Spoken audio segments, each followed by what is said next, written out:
Jason, get a load of this. All right, tell me. 100-year-old Evie Risky has journaled every day for 90 years, and she Impressive. has kept every single journal. That's our first Hot Topic, brought to you by Walton Art Center. So yeah, Evie's father gave her a diary so that she could follow his tradition of recording the day's events in her hometown, and that was the week before her 11th birthday. Now, 9 decades and almost 33,000 entries later, Risky is still at it, journaling every night before bedtime in her independent living apartment in North Dakota. Evie turned 100 last month, and she has not missed a single day of writing since her first diary entry on January 1st, 1936. From farm chores and high school crushes to the births of her 3 children and the death of her husband, she has recorded it all in dozens of volumes that she has kept in the cedar chest. Wow. And I just think that is go, so Evie. incredible. I know. I mean, I always have a resolution to journal more, and then I probably average about 3 journal entries a year. what do you journal? I wish I was just like Mackenzie. She is so yes, fabulous. That's what it says. From And last year when I didn't even know you. I just Yep. knew this was No, going to I believe happen. it. I know. I know you knew. I know, and she keeps them in a cedar chest. I mean, I just know. love everything It's about really that cool. story. Yeah. Ozzy Osbourne, switching gears a little bit, Very will be much so. performing the final Black Sabbath reunion concert at his own pace. The legendary rocker recently revealed that he won't be performing a full set with Black Sabbath during their final reunion concert in July. He said, quote, "I am doing what I can where I feel comfortable. I am trying to get back on my feet," end quote. Despite several health setbacks, Ozzy is still determined to put on a show for fans, even if expectations need to be lowered.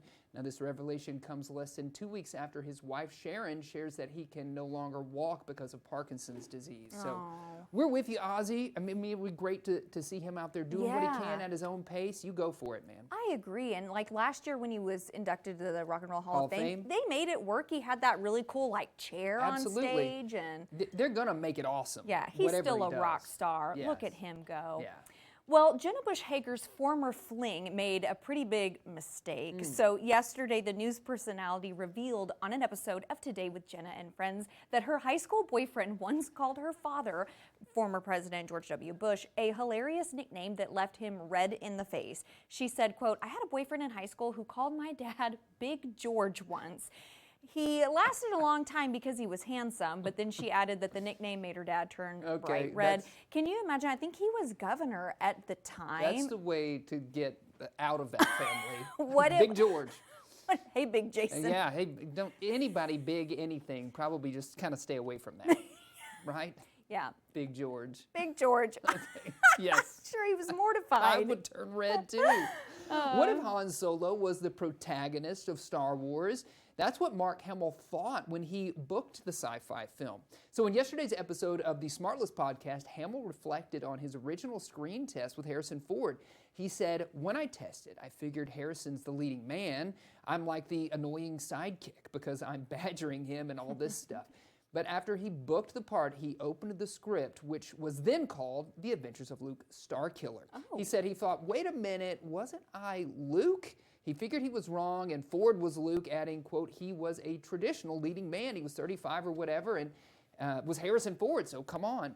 Interesting that he thought he was going to be the side man. He thought he was just going to be the side Little man. sidekick. To be honest with you, I mean, I have seen Star Wars, but I'm like, are they not all like, You know, are they not all the main characters? It is a pretty ensemble cast, but yeah. we are following the Skywalker family saga, and Han is not part of that family. You're the star, Mark. Come Yes. on. Yeah, come on, Mark, for sure. Well, having been dropped after 2 fairly tepid seasons, the video game franchise Halo is being given a new lease of life by Netflix. I'm glad to hear this. Yeah. I liked this series. Did you? Well, Yeah. it's going to start in some regions on March 1st. Now, fans hope that this switch means that maybe a 3rd season would be made by Netflix after Paramount Plus decided not to continue with the show last year.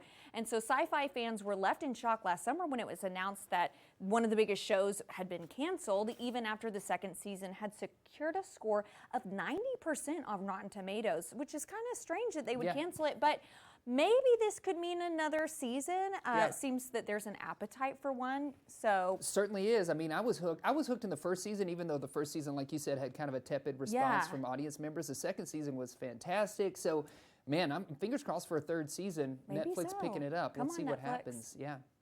Disney recently announced that Captain Jack and his crew of pirates would be storming the Disney Cruise Line with an all-new experience aboard the Disney Adventure.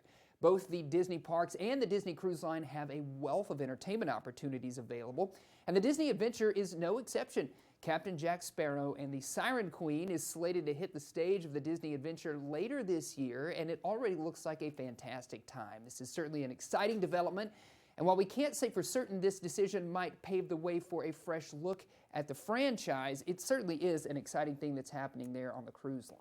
I agree. I mean, I've never even been on a cruise, but Same. I love me some Captain Jack. I do love Captain Jack I would as just well. think I'd follow him around on the cruise line. No matter who's playing him. I think the thing too, you know, when you go to Disneyland or Disney World and you see a different actor, it's so iconic and it's easy to, you know, be Captain Jack. So whoever's doing it, fantastic. And they have to be having the best time too. You know it. You couldn't. Well, another icon. Okay, so HBO's upcoming Harry Potter reboot has finally found its beloved head professor. So prepare to meet the next Dumbledore, a John Lithgow.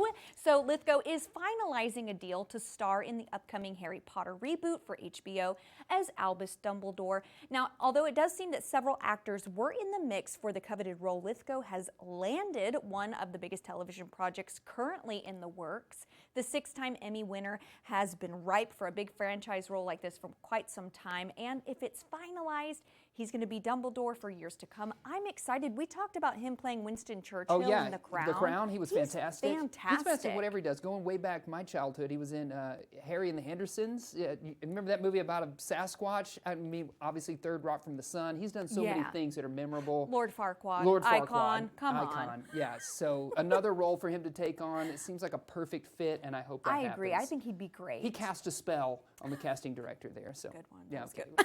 Shakira is back after a brief health scare. The 48-year-old pop star returned to the stage in Lima, Peru following a hospital stay for an abdominal condition. She had to cancel Sunday's show, but reassured fans she was ready to perform last night at Estadio Nacional. Shakira kicked off her world tour last week in Brazil and will soon hit Colombia, Chile, Mexico, Argentina, and U.S. cities like Tampa, Houston, and New York. After a tough weekend, she's proving once again that nothing keeps those hips down. Oh, I love Shakira. Her hips don't lie, and I am glad to see that she is back up doing well on the stage. Me too. So glad she's much better. Yeah.